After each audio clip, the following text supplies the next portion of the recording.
Thank you, Mr. President. I rise to lend my support to this important resolution. I want to thank Senator Prasad for her continued leadership on many issues, but on this issue in particular, as pertains to the resolution proclaiming May 22nd to the 28th as Period Poverty Awareness Week in the state of New York.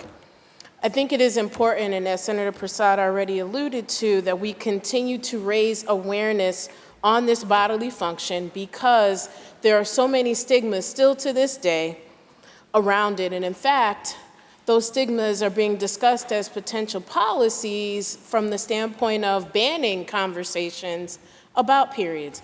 There was an article lifting up in Florida. They are discussing banning periods, a bill potentially being coined as "Don't Say Period."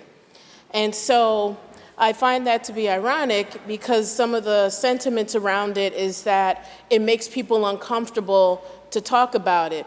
And periods are actually uncomfortable to experience for anyone who's ever experienced it.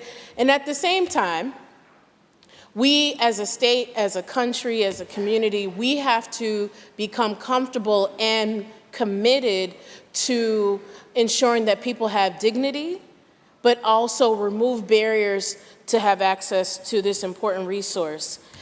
As has been said, it impacts women and girls across our state in great numbers, and I just want to share some very quick highlights in terms of statistics on women and girls who are impacted by period poverty.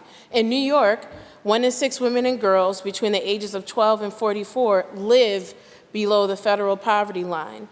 Menstrual products are not covered under Medicaid, although in New York, 15% of Medicaid recipients are women of reproductive age, ages 15 to 49, and 46% of all births in New York are to mothers receiving Medicaid benefits.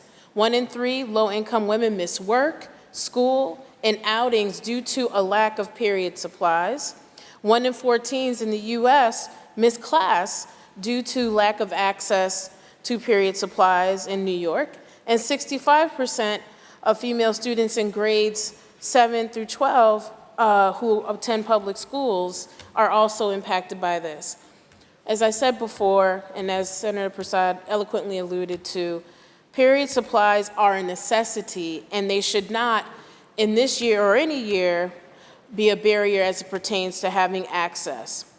It is important that we continue to put things in place to not only expand awareness, but expand access to resources. And as the chair of Women's Issues, I am proud to support the work that we are doing in this chamber to end period stigmatization and to ensure that period supplies are accessible for all New Yorkers. This is about health equity and ending the financial burden that comes with period poverty. I proudly vote aye, and again, I want to thank Senator Prasad for her work on this important resolution and this effort. Thank you.